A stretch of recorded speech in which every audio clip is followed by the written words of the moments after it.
Hello, you wonderful people, and welcome to another episode of Centric. This being a show where we talk about TV shows that are crime dramas. For today's episode, I'm going to talk about The Cleaning Lady Season 4, Episode 6. Great episode. A lot of really interesting things went down in this episode, so let's break it down. So I don't know if it's just me, but did anyone else feel like the comedic bits of this episode? It felt like this episode was kind of like a dark comedy in a way.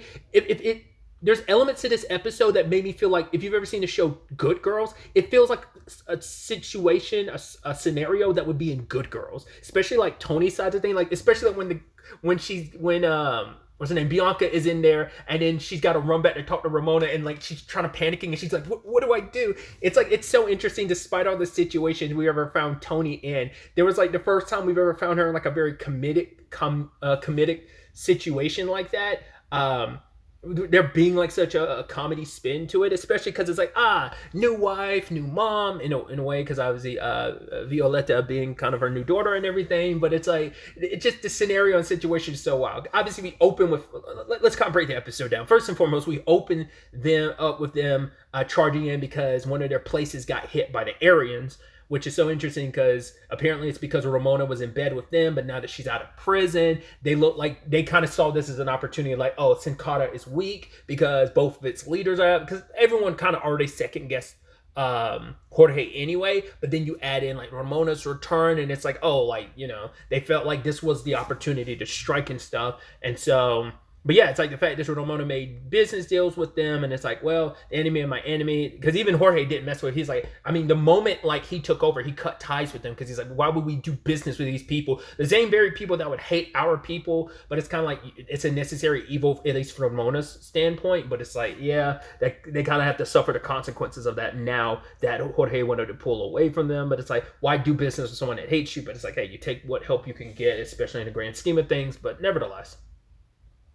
But yeah, like a lot of people, I don't know if anyone survived that situation, because the last person they got to, I don't know if Tony and Jorge were able to save him, because that one person they tried to like help sadly ended up dying, but I don't know if they got to that other person. Like, it seems like everyone potentially died in that situation. I feel like we would have cut back to it if that last person they were working on had survived. So, but and then like also you have Ramona at the house, and you can just like look how pissed off Tony is, because understandably, it's like you have her rubbing on your son and everything, acting like he's her child. It's so interesting too, considering like, I mean, I'm sure for Tony, all she can do is think back to last season when Ramona was around Luca without like anyone really knowing, and just obviously holding that over. Try to be like, oh, I would never do anything to your son, but also the implication of I can get to your son if I want to, type of thing. And now he's up here calling you Tita Ramona. It's just like, you could just tell, like, it irks Tony's nerve, because Tony doesn't like Ramona, doesn't trust Ramona. Once again, understandably, this woman tried to kill you. She threatened you multiple times. So it's like, you helped send her to prison. So yeah, you have all the reasons not to like this woman, especially her touching on your son. But yeah, like for Luca, he just looks like, oh, I got a new tita, you know, and like she's cool and she's nice and she cooks, you know. So yeah. Obviously, family is very important to Luca, and obviously Tony wants to keep up appearance like everything is okay, even though she hates Ramona's guts. So she has to pull Jorge aside, be like, yo, we gotta do something about your sister. It's like, you said she'd be gone by now. It's like, well, she's sticking around. I need her around long enough while I deal with this Aryan situation, but after that, we'll ask her to leave. And it's just like, oh, do you trust your sister? He's like, no, I don't. The fact of the matter is, I don't even know how she managed to get bail to be here in the first place. So he's like, I gotta figure that out too. But it's like, he's distracting his sister with her preparing a meal that's going to take about 2 days to prepare. She was like, that takes 2 days. He's like, no, but oh, we love it. It's so delicious. That I'd love that meal, sis. It's just because he wanted to get his sister out of his hair and Tony's hair. So I love that, because he knew, like, yeah, it was driving him and Tony crazy. It's like, she's like, yeah, I need to check on that injury. Even though I was like, what injury? I was like, the gunshot wound? I'm like, ain't that been a while? But he's like, what injury? And I was like, oh, she's just like, I need to talk to you privately away from your sister and the kids. So then we also have a problem with Tony dropping the kids off to a birthday party. Problem is, Violetta was the only one that was invited and wouldn't let Luca in, because the mom Bianca was best friends with Vanessa, and so like obviously she has a connection to Violetta, but not Luca, which is such BS, because it's like, right, you might have your issues with Tony, because you don't know Tony. And you're just like, oh, like, I can't believe Jorge would do that. It's like, she's like, oh, I know a lot more than you know. But it's like, it seemed like she didn't really know anything. Because it's like, what did you think, like, that, because she said that, but I don't think she really knew anything. But it's also like, because Vanessa's been dead for a while, you know? It's like, oh, you should be able to move on. But like, the fact that she had issues with Tony, it's like, do you know that Tony is a doctor? Like, that should be like, oh, it ain't like he just married nobody. But even if Tony wasn't a doctor, Tony's our hero and our protagonist, so we'd still ride for Tony regardless. But just to kind of make you like play it down like she's not anybody. It's like, no, Tony's a very successful doctor, so get bent. Even that line from Tony when she was walking away from Vanessa, when Vanessa was just chasing her down, I was expecting Tony to lay her out, but Tony's like, no, I'm not about to do that. You know, that's going to cause more problems, especially because the kids are waiting in Venice because she sent both of the kids back. But once again, Bianca was in the wrong. Like, once again, whatever personal issues you have with Tony, you shouldn't take that on against her child. Her child who made sure to bring a present for your son because your son, Jagger, is like his new best friend. So it's like, it's all kinds of effed up. But yeah, I thought Tony was going to like swing on her, but didn't. More power to Tony. Good on her not doing. But also that line, that last word in that scene, bitch quit. I was like, what? I don't know why I love that line coming from Tony. It makes it even, I don't know. I love it even more because like for Elodie Young saying it. I also want to correct myself on that too. Like, is it Elodie Elodie? Because but I don't know if that's a British thing because I know like Charlie Cox, I think I got recommended like an interview back then when they were doing press for season 2 of Daredevil, and I think he pronounced her name like Elodie, but I don't know if that was like, it might have been Elodie. He might have pronounced it like that. I say Elodie, but I don't know if that, like, it might be like Elodie or something like that. That might be the proper pronunciation. I've just called her Elodie Young the entire time, but I don't know if that's like the proper pronunciation, or if that's because he's British and he pronounces it that way. Whatever the case may be, that popped in my head. But yeah, just like knowing her being the one that delivered that line, bitch quit. I don't know why that like got me so good. But yeah, but it turns out that because the ADA had someone keeping tabs on him, and so he saw a cop was like watching, being like, oh, I guess he's a Fed or something, was watching like, oh yeah, there's something up here. So they went to question her about it. Jorge finds out about this ahead of time, and it turns out Jagger told his mom some stuff about Tony. That's why she felt like she knew who Tony was, because Luca was just talking to his best friend about stuff, and it's like, yeah, I wanted to he asked if I wanted to go play, bring my dad to go play with his dad in the park, but he was like, I can't, my dad died, and I don't know Jorge that well, which Jorge was like, hey, all you have to do is ask, and I'd love to go to the park and play with you anytime. He's like, really? And it's like, that's sweet, But yeah, it's even calling like Jorge, because once again, it's like, they haven't been married that long, hell, they weren't even really dating, so you didn't really get that. I mean, because he met Jorge last season, didn't he? So, but obviously, like, you didn't really get that extensive dating process of meeting the new guy in your mom's life. You kind of did, but not really. If it was sadly going to be anyone, it would have been Armand. But that's a whole thing, because obviously, like, he had run-ins with Armand, and they interacted a lot more. But either way, I'm going on these massive tangents, sorry. But yeah, like, Ramona's telling Tony that she has to deal with this, which is like, Tony's like, all right, I'm gonna talk to her, we're gonna find a way around this, we're gonna excuse like, oh, there's security here because my husband's working a big case. And at first I was like, case, and then I had to remind myself, all right, fucking Jorge's a lawyer. I can't believe I get so caught up and wrapped up in the cartel stuff of it all that like it took me a second when you brought that up. I was like, case, what are you talking about? I was like, right, he's a lawyer. I let that slip my mind for whatever reason. Even because we see him obviously mainly acting in the cartel capacity, but it's like, well, he pops on his lawyer hat every once in a while.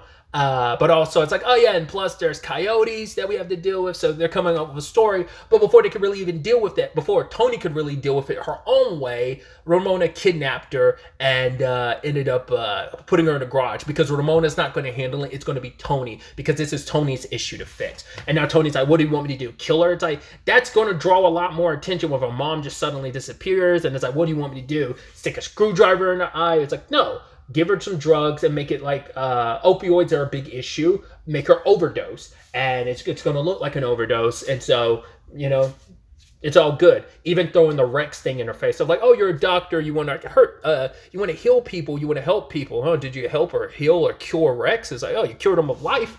So Which obviously that's a very sore subject for Tony, and she's just now kind of being better about it. But obviously the episode afterwards, she really struggled with that whole situation. But yeah, now she has to determine what she's going to do with Bianca. And I even love Tony, and once again, like the comedic bits of just Tony just being like, see, this is your fault. All you had to do, like, but you know, you had to think, you're the reason why we're in this situation right now, huh? I hope you're happy with yourself. Kind of blaming her, and it's kind of, you know, if Bianca hadn't started some shit with Tony this episode, the ADA would have never even taken an interest in her to even come question her in the first place. Because it turns out she has known about their family for a while, specifically Jorge and Ramona, but she's kind of kept away out of respect for Vanessa. And now that veil's kind of gone now, especially because, like, you know, she feels probably like Jorge betrayed Vanessa's memory and yada, yada. I get it. Once again, you're riding for your best friend, but also like, they got no love for Jorge in that regard. But, you know, once again, most of her venom might not even be towards Jorge and his decisions, but more so Tony, because you're this person slipping into my best friend's life. You're in her shadow type of thing, or just trying to live her life and taking advantage of the situation. So I love that while Tony's dealing with that, Jorge is trying to figure out what to do about the Aryan situation. I even love them being on the phone together, being like, oh, he's trying to figure out his situation, try to find another means of dealing with it, and her trying to find another means of dealing with the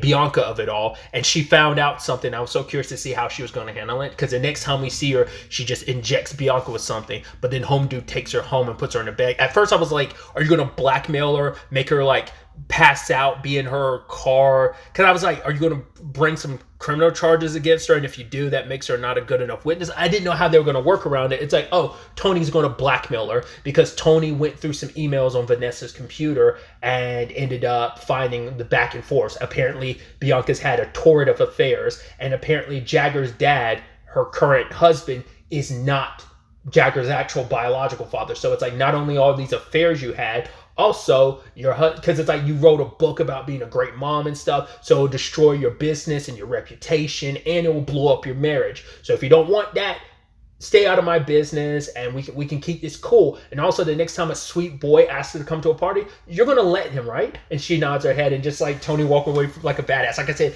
that whole scenario of like the Tony and Bianca of it all feels something straight out of Good Girls. I love that show. That's why I keep referencing it. I really, really love that show.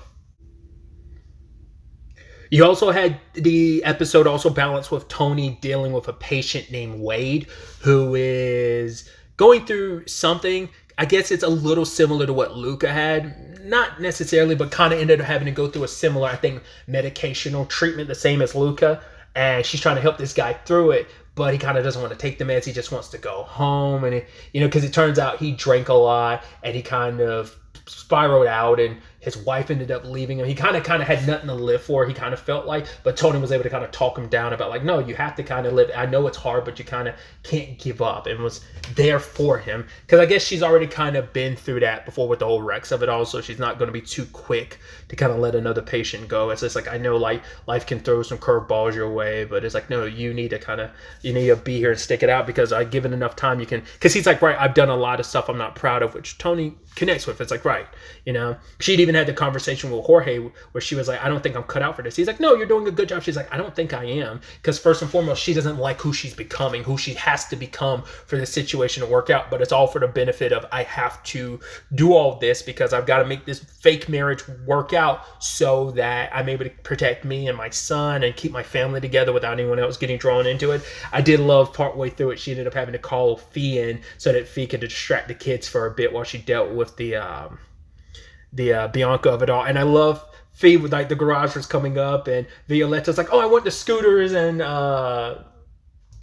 Tony being like, no, Tita Fee will get the, and then like Fee's like, oh, okay, and then she's ducking underneath and she sees Bianca tied up. She's like, oh, the thing is, the thing you got in there is about to get loose, and then she like tightens the straps and kind of gets the scooter. She's like, I'm so sorry. I hope whatever you and Tony has going on gets figured out, but I'm just here for the scooters. And then she's just like, what the hell, Tony? She's like, I'll tell you about it later. She's like, oh man. She's like, thank you, Fee. She's like, whatever, man. I just love Fee getting thrown in the middle of that because she had no idea what she was walking into. She's like, I know you're part of this cartel and everything, but why am I, Jesus Christ, why am I getting thrown into these curveball situations? At least Tony usually gives her some form of heads up with that situation. I just love that. But then you also have Jorge, like I said, dealing with his Aryan situation, and they brought in, I don't know if that was Eldon or was that someone else. It might have been Eldon, it might have been someone else. Brought in a specialist to deal with it. Her name is Alejandra. Apparently, she used to be Special Forces, and she dealt with the situation by not going after them. She basically called the feds on them, and that busted up their whole function. Now they're going to believe that someone in their company is a rat, even though no one is, and they're basically going to destroy themselves from the inside out. It's like the whole thing of destroying your enemy without lifting a finger because you want to walk away from the situation clean, which is pretty impressive. But then we had that little stipulation where we find out, oh, she's connected to Ramona and loyal to Ramona because Ramona found her at like an orphanage she was at, and basically Ramona kind of funded that orphanage. So it's like, I will always be indebted to Ramona. But they were like, yeah, but Jorge's the one running things. She's like, oh, cool thing, Jefe. And it's just like, yeah, she's good, really good. Got the got that driven initiative, but gonna have to keep an eye on her.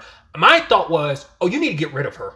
That woman is loyal to Ramona, and Ramona asked her to do something, she will do it, and that will be removing you from the equation. Obviously, she's willing to throw, if push comes to shove, she will kill her brother just for self-preservation, but she'll also, obviously was going to send him to jail for all her own crimes, so, yeah, and Jorge doesn't fully trust his sister. He knows she's up to something, he just doesn't know what.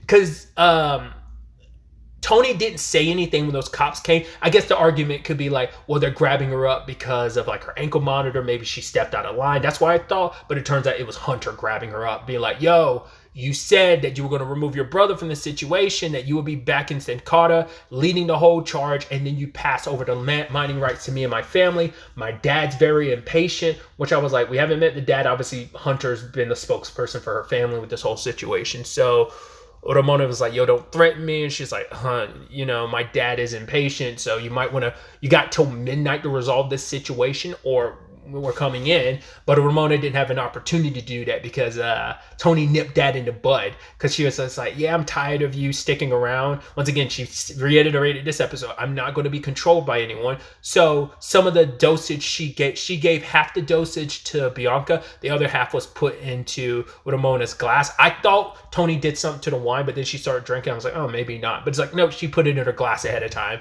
So I was like, oh, cool. And so Ramona's getting all sleepy and she's like, oh, you cartel bitch. It's like, yeah, go ahead and sleep this off and we'll talk about things tomorrow, which I'm like, puts a wrench in her plan. Granted, she was about to screw you over. We just don't know in what way. She probably wasn't going to kill Jorge, but she was, well, yeah, because I forgot she did call for a meeting. So that all went kaput because she was going to make an announcement in front of the cartel, but that didn't work out. And if word gets back to Jorge, it's like, oh, so I heard you were calling a meeting. I don't know if El Don will want like Jorge to know that he did that on her behalf. It's like he's kind of serving two masters, even though it's like Jorge's in charge. It's like, look, yeah, Jorge's in charge, but we know who really, really is in charge. Ramona is like letting him play Jefe. When actually it's like, no, I'm letting him borrow the crown. I'm sure a lot of people look at it like that way. That's the whole point of him fighting back, was just to prove that, no, the crown is rightfully mine and I am wearing it. It's not on Ramona's head, but it's like, I think people even close to him still look at it as like, nah, it's still Ramona's crown and you're wearing it for now. But yeah, because Ramona was knocked out of the whole situation, it's like, it's a give and take, because you're gonna be like, well, Tony kind of, it worked out in their favor because Tony unintentionally removed an issue that was about to become an issue, but also it's like because Ramona didn't answer the phone, couldn't ask for more time, Hunter's like, oh, sit in the hit squad. So yeah, that's definitely going to be interesting, especially when Jorge finds out that Hunter and her family are like the ones trying to screw him over, trying to get back the mining rights and everything like that they've set a lot of stuff in motion towards. Ramona already had her deal with them, and they kind of start screwing Ramona because she wasn't doing enough to, snatch reins back from her brother. So it's going to be interesting to see what the next episode has in store for us with all of this. Like, what is Ramona going to say? Is she going to come forward about the Hunter thing, especially when stuff starts popping off? Or, like, is she going to cover for that? Like, what's that whole conversation is going to be like is going to be really interesting. I also love that we got Benny back in the show, because at first when we got introduced to Benny, I was like, oh my god, he's so fun and charismatic. He's such a goofball. I was like, there's no way that we're not, like, he's got to be a recurring character this season. But then, like, the next episode, he wasn't there. I was like, oh, I guess maybe he went back home. I thought we'd have done more with that. It's like, no, he's just been at a homeless shelter. And so Fee brought him in to be her IT guy. So I was like, hey, that's cool. Especially like how that's going to converge with, well, Jazz got into a really good college, and obviously Chris feeling a little inadequate. It's so interesting because Jazz felt bad because it felt like her brother was getting all the attention, and now all Jazz is getting allowed it all the like praise and stuff because she's getting to a college. All he's doing is getting his GED, which is still, you know, a good and worthwhile thing. But it's just like, right, I'm the older sibling. I didn't do the whole college thing. I'm not in a position to do that. I don't know what I want for my life. My sister's kind of got things at least semi figured out. So I'm sure a lot of that's kind of on his mind. And so like the video he did with the cars when he was dancing in the center got a lot of views. And Teddy, very, very like disgustingly taking advantage. I mean, I get it. You hit that stride of like, yo, we went viral. We need to ride this wave. It's like, yeah, let's do something. It's like, yeah, that's that internet issue that everyone deals with, where it's like, oh, you got to catch that wave. You got to keep riding it to like match these views. Oh, you got to do something crazier and crazier and crazier. And I was like, oh boy. Oh, I was like, and that's going to become more and more of an issue. So, and I love Teddy keeps pushing the envelope because Chris is like, oh, just put this thing, start dancing on top. He's like, yeah, that's not scary. Or we could stack them to the ceiling. He's like, yeah, or I could fall. You know, he's like, yeah, what about like we used to do that back in school? He's like, yeah, when people are holding. He's like, that's true. He's like, yeah, I guess I could get on the roof of the building and start dancing, dance off the edge of it. He's like, yeah, good on you. It's like Teddy, he wasn't being serious, bro. It's like Teddy's getting that internet fever of like, oh, we could get famous, bro, this is sick. It's like, oh, that's kind of not the best person to have in your corner right now. I get it. It's infectious, but that's the problem. You kind of start catching that hive and that vibe of like, oh, I gotta do this, gotta do this. And that's going to, you know, it creates a monster, you know? Hell, Chris was almost distracted and almost fell because Benny scared him. And now it's like, oh, can you keep this a secret from my mom that was doing this? Cool. Who's your mom? Fiona. He's like, oh yeah, secret's safe with me. So it's definitely going, oh yeah, because like Benny's helping her with the whole, what was it? Oh yeah, the ID she stole a couple episodes ago. It's like, I need you to make it so that this ID is mine, which he's going to do because he's the techie guy. And that way she doesn't have to work with the guy she's currently working with because she has to give him so much of her income. So it's like, right, this way all the income will be mine. I think you still have to split the income. I haven't done I've used like a ride share, but I've never obviously driven for one. But I don't know what the splits typically are for that situation. So like her money's really getting split three ways. I'm assuming like both the app and like the guy who gave you the ID and stuff, like it also has to go there too. So I'm sure it's kind of like a waiting staff in a restaurant or whatever. Like you probably like tips is where you really kind of strive, but whatever the case may be, it's gonna be interesting to see where that goes. And like I said, hopefully we get to spend more time with Benny, but since he's connected to Fee's story and where that's going, maybe we can, which that could be complicated too, because Chris was like, hey, don't let my face be caught on a video, because if that blows up too much, I'm undocumented. That could be a whole issue. Fee's running this dangerous gambit of like being undocumented, working this job. Benny's also kind of trying to stay low key. I don't think Home Dude from last episode is still looking for him anymore. So, but that could be an issue if it could rear its ugly head. So, just a lot of interesting things to keep in mind as we go forward. Interested to see what the next episode has in store for us. But really, that's all I wanted to talk about. Till the next time we meet, be happy, be safe, live life to the fullest, and enjoy it. Good day and goodbye.